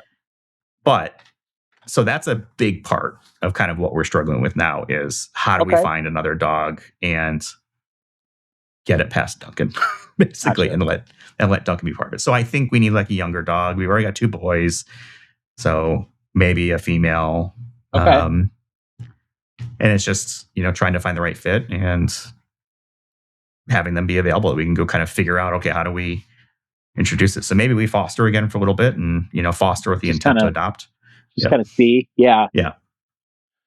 Yeah, that's interesting because believe it or not, we are also looking for number 2. So playmate for Charlie? Yes. That's exactly it. Yeah, we need a playmate for Archie. That's what's driving this. Yeah, and Charlie's been awesome. I mean, he still struggles with me a little bit, but I mean, it's slowly but surely getting a little bit better, but just a fantastic dog as far as behavior, and just everything outside of the fact that, sometimes he would rather eat rocks than hang with me, but that's okay. Just, loves being in the house, loves the kids, loves Michelle, all that stuff. And, we'll get there. And I swear to God, I don't hit this dog. I don't kick him. I don't do, I'm not mean. It's just something from his past, whatever. But he was one of 12 in a litter. And there are still multiple dogs from that litter available for adoption or whatever. Adoption. Yeah. So, we were like, okay, let's see how it goes. We've had Charlie for 2 months, blah, blah, blah. And long story short, we have had quote unquote play dates, or I guess you could call them interviews. Yeah. That's exactly what it is. Yeah. With 2 of Charlie's siblings. And this lady who is currently fostering 2 of them brought one of them over last night and one of them over today. So we've met Scooby yesterday and we met Tux today. And how'd it go? Both went pretty well. Scooby is a female. Is more of a same, obviously same mixed breed and all that stuff, but looks like a golden retriever color wise. It's got, brown, all that. Little skittish. I should say a lot of skittish. But meshed with Charlie really well. Didn't want any part of Michelle or myself. That didn't want any of us, but played with Charlie really well. I mean, very active, very, they'd run around together. They would tackle each other, but not in a mean way. They're just playing. Yeah. It's good time. So that worked out well. But I'll tell you what, Tux came over today. He's a male, almost a carbon copy twin of Charlie, almost all black, all, he's got this little patch of almost white that you can barely notice across his nose. That's the only way I'd be able to tell them apart. I mean, they're almost identical. They played together like they had never left one another. And Tux came up to Michelle, let her pet him. He let me pet him. After a little bit, it wasn't right away, but let me pet him. Suddenly he was just chilling on our couch. They were playing with toys together. They were trying to tug toys from each other, but not in a bad way where they weren't pissed off. Right. It was kind of part of the game. He just fit in really, really well. He was over for probably about an hour and was just fantastic. So we are probably at the very least going to take over the foster part Mm-hmm. for him just to make sure that it works. Right. But my gut says that he'll be joining our family permanently fairly soon. So Charlie and Tux. You got to Charlie change and names or Tux. keep it? No, I think we'll keep him. How old is Tux? Same age. Same Let's age? see. They hit it. Well, they're the same litter, so they Yeah. are a little over a year. They're about 13 months. Okay. Housebroken? Yes. That's great. Yeah. Yeah. Super. Again, carbon copy of Charlie. A little more vocal, but not bad. And that's okay. Hey, Mm-hmm. I'm all right with that. But again, super just sweet. It's got the same look, friendly, loves the chin scratch, all that fun stuff. So, we talked about getting a playmate for Charlie if Charlie worked out, and he's worked out beautifully. I mean, I couldn't have asked for a better scenario, to be totally honest. So yeah, I think we're gonna do a second one and leave it at that. And if Michelle had her way, she would take them all. She has just fallen in love with this dog. I mean, and she has said, she's like, I'm like obsessed with him. All I want to do is stay at home and hang out with the dog. That's all she wants to do. She doesn't want to go to work, none of that stuff. And I'm like, well, you kind of need to go to work. Sounds But good to me. yeah, I would do that. right. I know. What a great life. Yeah. But it's worked out well. So I think we'll probably be getting a second dog, and yeah, be awesome. Yep. Yeah. Dogs are the best people. Yeah, for the longest time I was not a pet guy because I mean, with the kids it would have been a lot, but now that the kids are older, I'm all for it. I used to like, and I've always liked dogs, but I always liked the fact that they either went home or I got to leave Yeah. them, that kind of thing. Right. They But were part-time. Yeah. yeah. But now that we have one, I'm all for it. I think it would be awesome. Plus, the kids So are the older. challenge, Yeah. because with two, is now if you need someone to watch the dogs, now you've got two dogs that need to be watched. Well, what's nice is Jeremy's girlfriend has two dogs of her own and has worked ever since high school. Has worked in like vets offices, so she's very familiar, very dog friendly, can handle it, all that stuff. Joshua's girlfriend has three dogs of her own, so if we ever needed, one of those two could handle it, which would be great. And So keep they're them both around. Don't let them move away. yeah, exactly. Yeah, exactly. Well, let's see. Jeremy and his girlfriend have been together over 4 years, and Joshua and his girlfriend are almost at 3 years. So yeah, I don't see them going anywhere anytime soon. So it'll be good. Okay. So yeah, so we could So be when adding. does Tux come in? Like, is Well, it in the next couple days? Is it like tomorrow? Probably. I think it's he was here today. I think we need to really sit down and talk about it with the boys, and because the boys weren't here, but they both were like, whatever you want to do, we'll do it. So I think it's just a matter of finalizing everything, and then we got to get another crate and that kind of thing, and then once we're ready, we'll go get them. So have you picked a color for Charlie? Like it's like, so what I mean by that is like, the color leash, the color collar, right? Things like that. He's got a black harness and he's got a blue leash right now. So now you got to get a different color harness. Well, Tux came over in the exact same harness, but Okay. but blue. Okay. So we would just leave that, and then we just got to find him another leash. There you go. because obviously we don't want to mix that up. Right. So yeah, ours is Duncan is red and Archie is blue. That's just how it works. Nice. And blue works great with the blonde fur of Archie, and red is a good contrast with the brindle of Duncan. So that works out well. Now we also have like GPS collars and stuff like that on them. Have you gone that far yet? No. Okay. No, we haven't. I mean, I don't know if they're chipped or not. They might be. I don't know if I think Michelle it's had standard. that done. Almost all dogs are chipped. It probably is. But yeah, as far as GPS or anything like that, we haven't. I mean, obviously Charlie's got a collar with our phone numbers on it and all that kind of thing. But oh yeah, we got that too. Yeah, we didn't think about it until Layla got out one day. Okay. And took off down the street, and I almost had a heart attack trying to get her to come back, like chasing and running back and trying to get her back. Like heart attack meaning like running. the first night we had Charlie, very first night, I think he had been at our house for like 3 hours. He got out and it's just went flying down the street, and Joshua tried to go get him, couldn't keep up with him, and then he came back. I was out there, Michelle was out there, Joshua's girlfriend Haley was out there.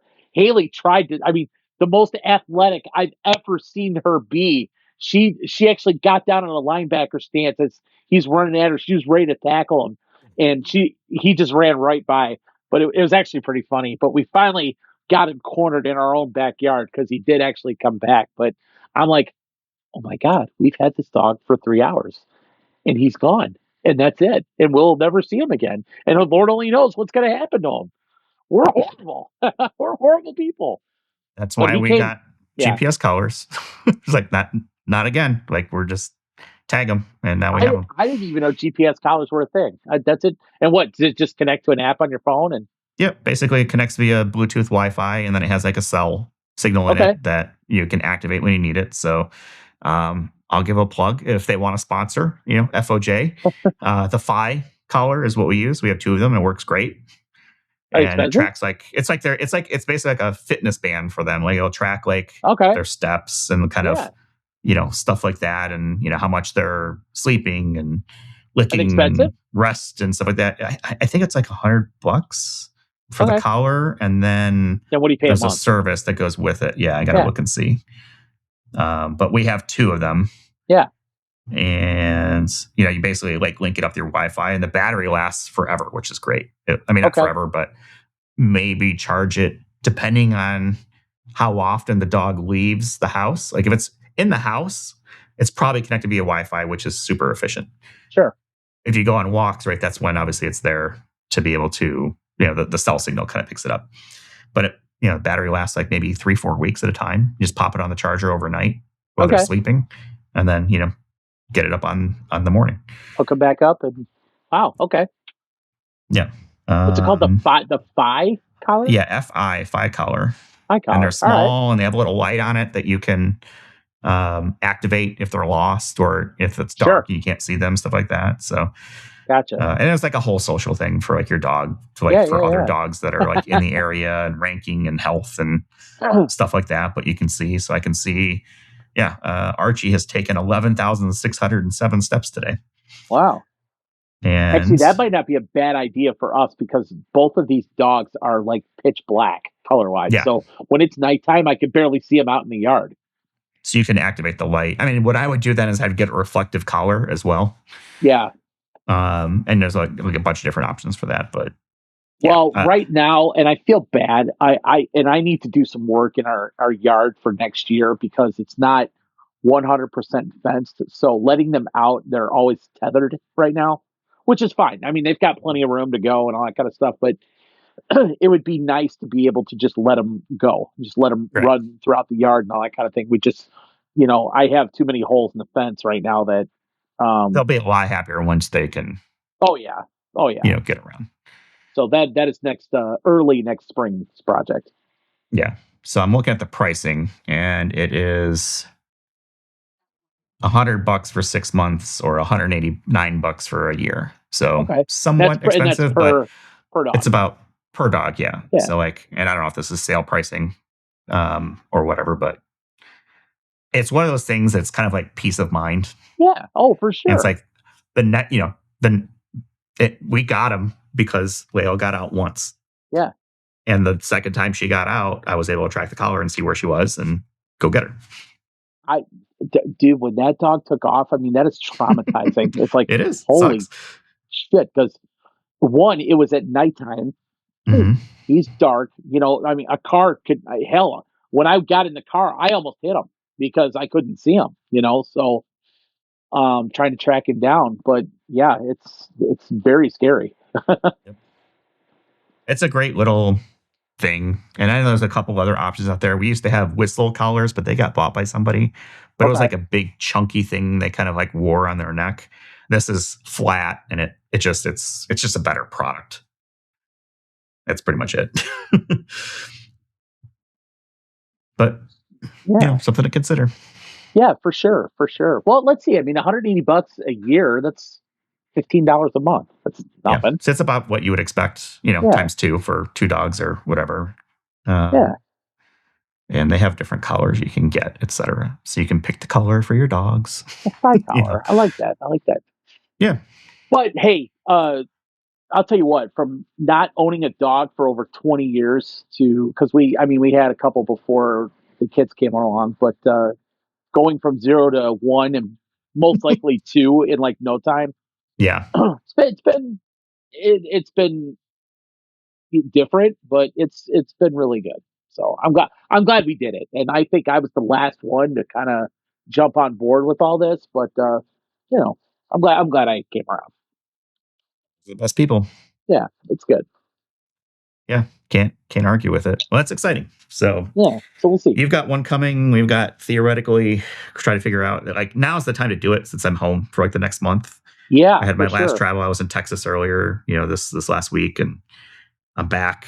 And now I, at least as of now, don't have to be anywhere until like January 14th or 13th or something like that. Nice. Yeah. That's nice. I have to go to Milwaukee on Tuesday. Yeah, I saw you posted on LinkedIn today. I did. Change. I'm like, I better do this before I forget. So I have to go to Milwaukee on Tuesday. I have to go to Lake Geneva on Thursday. Then I'm covering a guy through the end of the year. But most of our stuff is schools, so it'll be minor, stuff, if anything. They're shutting down for a couple weeks anyway, too, right? Yeah, so it'll be kind of a nice way to end the year on a light note. But I'll still be working, but it won't be as heavy as usual. And then after the first of the year, I think I'm inheriting a bunch of stuff on the 5th, and then it's off and running. So it'll be good. Good. It's been a welcome change. It's been a lot nicer. So it's been good. Good. Congratulations. So, appreciate it. Yeah. So I need you have access to the internet right now, correct? Easy? I am always plugged in, my man. What do you need? I know. I need you to verify something because something actually, while we were sitting here talking about the dogs, one of my coworkers texted that something happened to Rob Reiner and his wife. And if you know who Rob Reiner is, right? 2 found dead at Brentwood Mansion, owned by director Rob Reiner. Rob Reiner, let's see, and wife Michelle Singer found dead. So they were both found dead. That is true. Or did he find somebody dead in his house? It's so the articles from NBC. Let me switch to news mode here. Are saying basically like 2 people were found dead at his home. And there's one article says that it was him and his wife. Okay, because what was texted to me was him and his wife. Yeah, and the only one, so Variety is one that's reporting that they've been found dead in their home. Wow. And they're being investigated as a homicide. Really? The couple was reported to have been stabbed to death. Wow. Okay, I don't know who his wife is. I don't know if she's a celebrity of any kind, but I know he was obviously Michelle Singer. Okay, I don't know who that is. But he obviously was, I mean, he's a big time director, Yeah. and he was the meathead in All in the Family. Yeah. He was, I forget his character's actual name, but what? And he's, what? He directed, I think, Stand By Me. He's directed a lot of stuff, and he was in Wolf of Wall Street as Leonardo Yeah. DiCaprio's dad. So, wow. Yeah. This is all like within the last hour and things are still breaking, but most of the articles are not saying, like, Variety is the only one saying that people were stabbed to death, and it was the two of them. A man and a woman, ages 78 and 68, were found deceased inside, according to NBC Los Angeles. That's probably about how old he is. So, Yeah. wow. And Michelle Singer is a producer. Okay. So, yeah, that sucks. Yeah, it does. That's interesting to see if it really is like a homicide. Yeah. I wonder what the circumstances around that would have been. Yeah. Well, yeah, I don't know what to say. So breaking news on the Yeah, FOJ you're show. FOJ. By the time people listen to it tomorrow, and Yeah, they'll that's know right. what's theoretically there'll be more information, as Yeah, time goes on. But yeah, that sucks. crazy. So What's even worse if it was like truly like homicide? Like what the hell? yeah, like somebody break into their house while they were home. Was it targeted? And he's a pretty vocal political guy as well. Or I should say he likes to let his feelings be known. So Yeah, but still, shouldn't yeah, matter. no, it sucks. No, it should not matter. Yeah. I just hope that wasn't the reason as to why something like that would have happened. Yeah, I guess we'll find out more, but yeah, Yeah. that sucks. Well, way to bring us down. Well, here, okay, I could take it back to the sports world. So baseball is in the off season, as we know. But there's Baseball. always, yes, I know, but It's there's always, December. but Jeff, there's always stuff going on. And when you're the world champions, when you're the Dodgers don't sleep. Mm-hmm. So what they do So now? so they struck. Oh, They struggled in the bullpen mightily. Um, Granted, they won. They won it all, but it took their entire starting staff throwing in Game 7 to win it all. Teams don't have that, but the Dodgers had serious bullpen problems. So, what did they do? They went out and signed Edwin Diaz, probably a top 3 closer, away from the Mets for 3 years for, I think it was like 69 million or something like that. So they now have a top closer in the game to add to their array of talent that they already have. So the rich get richer yet again. Okay. Well, there's no rule against it. Nope. And I don't think any of the money is deferred. At least I didn't read that it was. So granted, 69 million over 3 years in baseball world isn't all that much. So Okay. yeah. Yeah, 3 years, 69 million. He opted out of a 2-year, $38 million contract Okay. from the Mets. So he opted out of a $19 million a year deal to go to a $23 million a year deal with the Dodgers. Right. And a who better chance are to win, theoretically. who are now 2-time champions. Yeah. Wow. Yeah. Okay. All right. Well, yeah, he said he wants to win. That's right. Okay. Well, yeah, stack the odds in your favor. Yeah. And the Mets also lost Pete Alonso, their first baseman, who hits like 40 homers every year. He went to the Orioles, and Kyle Schwarber is staying in Philadelphia for 5 years, $150 million, and that will probably allow him to retire as a Philadelphia Philly with over 500 career home runs and likely on his way to the Hall of Fame. So good for him. Okay. And what could have been if the Cubs had kept him. Yep, the Cubs let him go for nothing, which is sad. But oh well. The Cubs That, done anything? the Cubs have signed a couple relief arms, nothing major. They signed like a utility player. Again, nothing major. They need to replace because they're likely not going to bring Kyle Tucker back because he's a free agent again. and he probably wants like $400 million, and the Cubs don't want to pay it. And in Tucker's case, I don't think I would pay it, but they need to replace his offense somehow, and they have yet to do anything to address that. I mean, there's a lot available, so they could do it. It's just a matter of, do they want to? So we'll see. But no, the Cubs have not done anything yet. The Sox signed a pitcher from, I think, who's been in Japan the last 2 years, an American guy who was pretty good.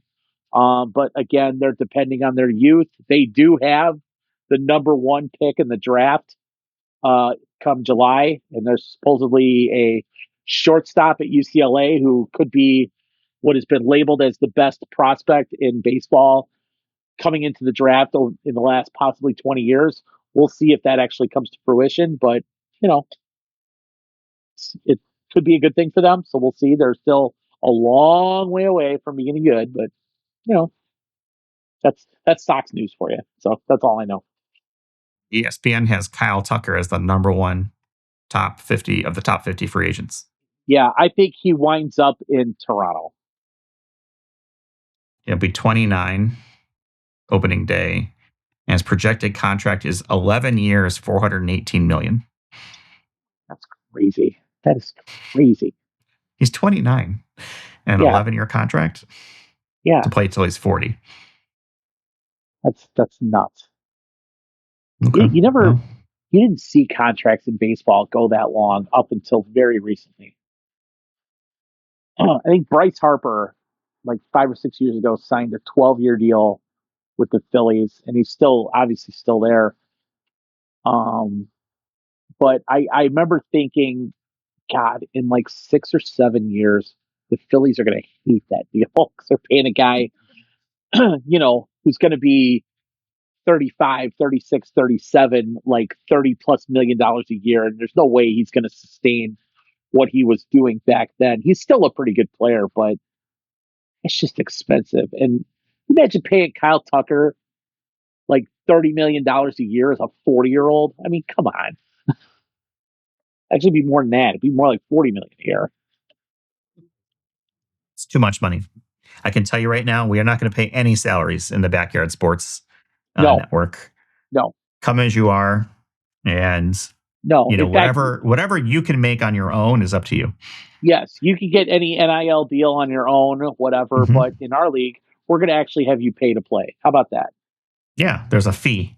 Yes, so in addition to the $10,000 a month subscribers, players will also have to pay to play in this league. We don't want just anybody in this league, right?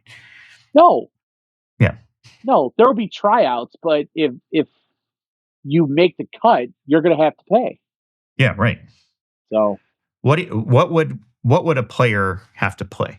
I mean, to play in this league. I'm going to say, what would be reasonable amount of money for me to charge them to play a sport that they're already playing for free, probably in their yard with their own equipment? That's the other thing too, is we're not funding equipment.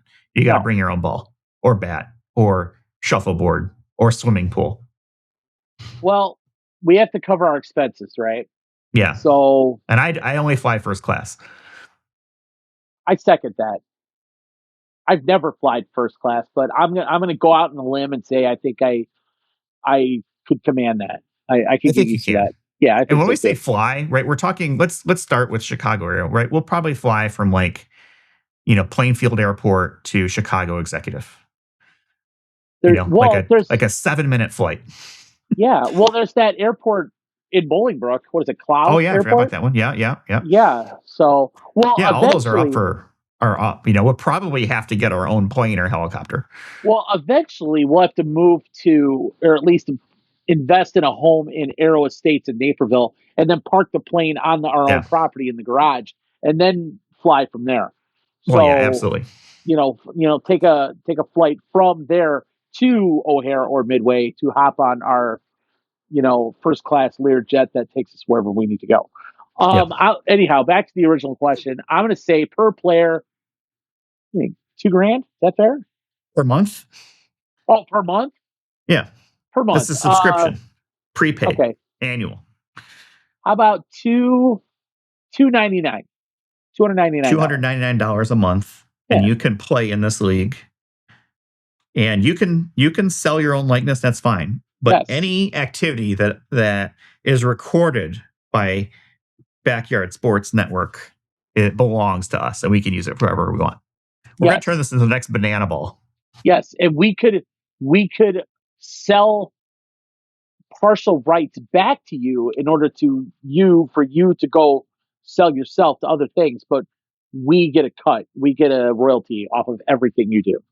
Yeah. I mean, flying in these jets, from Naperville to Yeah. O'Hare to, let's maybe Gurnee to, back to Naperville to Bolingbrook. That costs money. We can't do cheap, that. man. Yeah. Well, plus, what if I want to eat while I'm on a plane? Oh, well, that's a given. Yeah. Eat and, have a cocktail and a steak or whatever. I mean, something's got to fund that. Yeah. Tell you what, I will provide food for the players in the form of Lunchables, not the, expanded Lunchable with the dessert in it. You have your choice of either ham or turkey Lunchables and an orange. That's fair. And I'll tell you what, how about, and on Friday, we'll do Uncrustables just to switch it up a little bit. I don't know who would turn this down. I don't know either. Yeah. You get a free meal and the privilege of being on Backyard Sports Network. Well, that's the thing. We are putting your likeness on streaming network or television. Right. We're going to make people stars. Which could turn you into anything, So. Right. If you want to turn, yourself into a TikToker, on the field or on the court or the swimming pool, that's totally up to you. I mean, banana ball be damned. Right. We're going next level. So I like it. Yeah. Okay. Right. Well, I think I'm done. On that note, we're almost at 2 hours. We're at almost at 2 hours, and I actually do have to work tomorrow. Tomorrow's kind of like my heaviest day next week, and then I'm off the rest of the week, rest of the year. So like, if I can just get through like Wednesday and Thursday, then I'll be good. Nice. Yeah.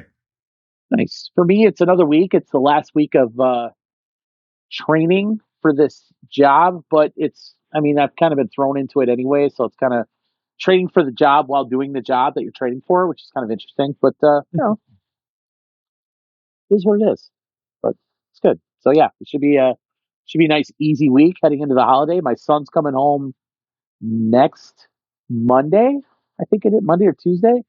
So he'll be here for a week, my oldest. So it'll be good to see him.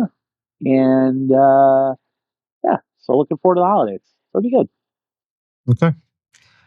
Well, then I'll talk to you next week some point. All right, man. Bears Packers, round 2. You got a prediction? Yes. I think the Bears win. I'm going to say 27-20. I was kind of thinking 28-21, and I was thinking maybe it's 31-24, something like that. Yeah, I like but that. But yeah, I'm picking the Bears to win. Yeah.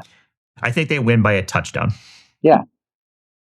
Yeah, I think they win with some swag. I think Caleb comes out, plays like he did today, and they make a real statement to say, hey, we have arrived. And, a win propels them to the division title. Let's put it that way. I mean, 11 wins, that'd be huge. And how sweet would that be? Especially because, you know how the seasons go around here. You beat the Packers. That's the most important thing. Heck yeah. Yeah. What do they say? And they have a chance to split. You could go 2-15, and as long as those 2 wins against Green Bay, it's been a good year. Yeah, exactly.